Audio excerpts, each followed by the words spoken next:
Because of the weather threat, Mile of Music organizers made the decision to cancel performances at Jones Park and other outdoor locations on day one of the music festival. Drew Best joins us live from Appleton with reaction to this last-minute change. Drew.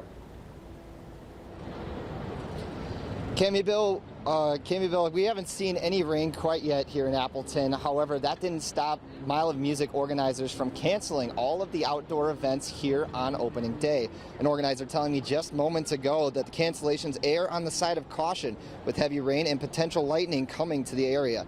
These changes will prevent several bands from performing, as well as push attendees to indoor shows at the Fox Cities PAC, among other locations. Eventgoers saying it's unfortunate to lose some of the outdoor performances, but there is still a silver lining with the indoor acts. It's nice that some of these smaller venues then that people may not get to get some traffic, and it's also nice to see a lot of other artists too. That's too bad, because today I was really looking forward to even, a couple of them.